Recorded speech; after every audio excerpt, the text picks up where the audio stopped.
Hey hello everyone, welcome to Adhigam Shilp. मेरा नाम शोभना है और आज के टॉपिक में हम एनवीएस एंड केवीएस का जो जॉइंट रिक्रूटमेंट प्रोसेस है इसके बारे में बात करने वाले हैं।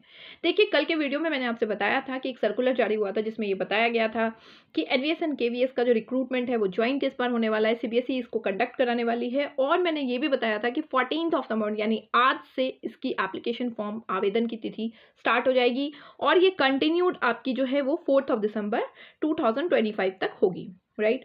और इसमें ये भी बात हुई थी कि अब तक हमारे पास कोई जो है डिटेल इन्फॉर्मेशन नहीं आया, लेकिन आज हमारे पास डिटेल इन्फॉर्मेशन आ गया है। काफ़ी लंबी पीडीएफ हमारे को जारी की गई है, केवीएस के वेबसाइट पे हो, चाहे सीबीएसई के वेबसाइट पे हो, चाहे आपका जो है एनवीएस के वेबसाइट पे हो, कर दिया गया। खैर, हम इतना अगर लंबा बात करेंगे तो काफ़ी वीडियो लेंथी हो जाएगी, तो हम काम की बातें कर रहे हैं। देखिए, टीचिंग पोस्ट की बात कर रहे हैं यहाँ पे, पीआरटी, टीजीटी एंड पीजीटी के बारे में बात कर रहे हैं। सबसे पहले बात करते हैं एज रिलैक्सेशन के बारे में, एज के बारे में। पीआरटी लेवल 6 का एग्जाम है, टीजीटी लेवल 7 और पीजीटी आपका लेवल 8 का एग्जाम है, ठीक है। एज जो है पीआरटी टीचर के लिए 30 इयर्स का दिया गया है, ठीक है। और रिलैक्सेशन इसमें यहाँ पे वुमेन को दिया गया है 10 इयर्स का, एससी एसटी वालों को 5 इयर्स का, और अगर आप ओबीसी हैं तो 3 इयर्स का रिलैक्सेशन यहाँ पे मिला हुआ है। अब क्राइटेरिया जो है कौन क्या है इसके लिए, तो इस पीआरटी के फॉर्म को फिलअप करने के लिए इंपॉर्टेंट क्राइटेरिया है 10+2, यानी कि अगर आपका 10+2 50% से है, इसके साथ आपने 2 इयर्स का डिप्लोमा अगर एलिमेंट्री एजुकेशन में ले रखा है, कोई भी किसी भी तरह का 2 इयर्स का अगर आपने डिप्लोमा एलिमेंट्री एजुकेशन में ले रखा है तो ये हो गया। या फिर अगर आपने 2 इयर्स का नहीं ले रखा है तो 4 इयर्स का बैचलर जो है एलिमेंट्री एजुकेशन में अगर आपने ले रखा है तो वो हो गया। इसके अलावा अगर 2 इयर्स का डिप्लोमा आपने स्पेशल एजुकेशन में ले रखे हैं तो हो गया, यानी 10+2 प्लस डिप्लोमा होना चाहिए आपके पास या फिर एलिमेंट्री एजुकेशन होने चाहिए। साथ ही साथ सीटेट पेपर 1 आपका क्वालिफाइड होना चाहिए। ये आपका पीआरटी के लिए है, ओके। हिंदी इंग्लिश की नॉलेज होनी चाहिए, ये आपका यहाँ पे बात हो गई। टीजीटी में आपका एज जो है वो 35 इयर्स होना चाहिए। सेम यहाँ पे भी रिलैक्सेशन आपको देखने को मिलता है। अगर आप वुमन है तो 10 इयर्स का रिलैक्सेशन आपको यहाँ पे मिल रहा है, ओबीसी है तो 3 इयर्स का रिलैक्सेशन है, और एससी एसटी कैटेगरी के हैं तो 5 इयर्स का रिलैक्सेशन यहाँ पे आपको मिल रहा है। अब यहाँ पे एजुकेशनल क्राइटेरिया क्या कह रहा है कि आपका जो है जो भी सब्जेक्ट के लिए आप अप्लाई कर रहे हैं वो कंसर्न सब्जेक्ट्स आपने अपने ग्रेजुएशन में 3 साल या फिर सेमेस्टर दिया हुआ है तो 6 सेमेस्टर्स में आपने उसको दे रखा हो, ठीक है। तो ये आपका इंपॉर्टेंट यहाँ पे है कि आप जो फॉर्म फिलअप करेंगे तो इन चीज़ों का ध्यान रखेंगे।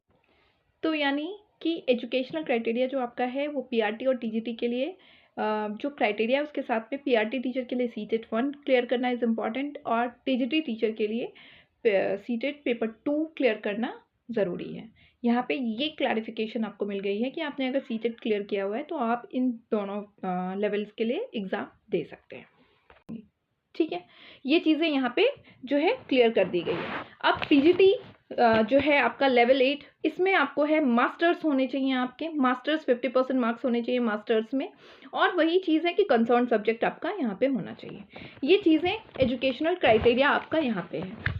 अब यहाँ पे जो है सिलेबस चूँकि टोटली आपका जो है चेंज हो चुका है। पहले क्या होता था कि आपका पेडागोजी होता था, बट इस बार जो है बिल्कुल पैटर्न इन्होंने नया डिफरेंट कर रखा है। यहाँ पे इन्होंने पैटर्न को चेंज करके क्या किया है कि इन्होंने सीडीपी को एलिमिनेट कर दिया है बिल्कुल।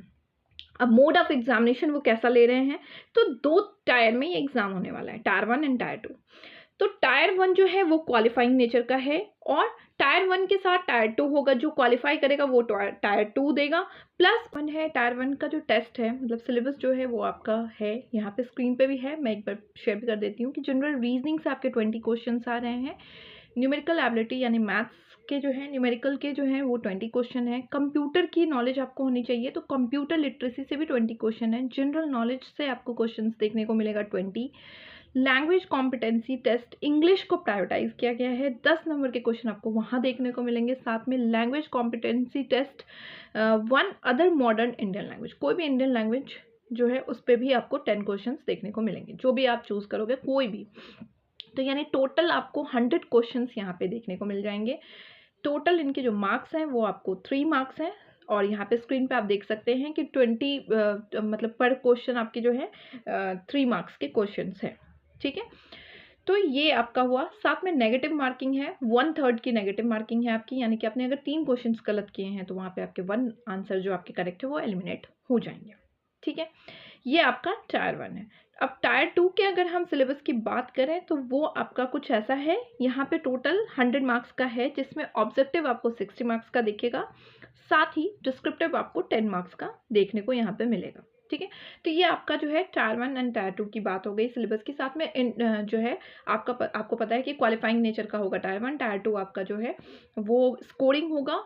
जिस बच्चे का जितना स्कोर यहाँ पे होगा उसको वहाँ पे प्रायोरिटाइज जो है किया जाएगा आगे के लिए। इंटरव्यू का वेटेज जो है वो 15% है, टायर 2 का वेटेज जो है वो 85% है। नेगेटिव मार्किंग आपको यहाँ भी देखने को मिलेगी। तो टोटल आपका जो है ये है टायर 2 का जो है नेगेटिव मार्किंग 1/4 रहेगा ऑब्जेक्टिव टाइप क्वेश्चंस के लिए। ठीक है, ये चीज़ें यहाँ पे आपको देखने, यानी कि दोनों में डिफरेंसेस क्या है, टायर 2 में 1/3 आपको जो है देखने को मिलेगा नेगेटिव मार्किंग, और टायर 2 में आपको 1/4 जो है नेगेटिव मार्किंग देखने को मिलेगा। तो टोटल ये जो है इन शॉर्ट आपको मैं डिस्कस कर रही हूँ, सो दैट कि जब आप एग्जाम्स के फॉर्म भरेंगे तो इन सारी चीज़ों की इन्फॉर्मेशन आपके पास होनी चाहिए। बाकी आप भी एक बार अपना PDF जो भी आपके पास है वो ऑनलाइन फॉर्म फिलअप करने से पहले देख जरूर लें। लास्ट डेट आपको पता है, फॉर्म फिलिंग की डेट आज से स्टार्ट है और इसकी जो लास्ट डेट है वो आपको 4 दिसंबर 2025 है।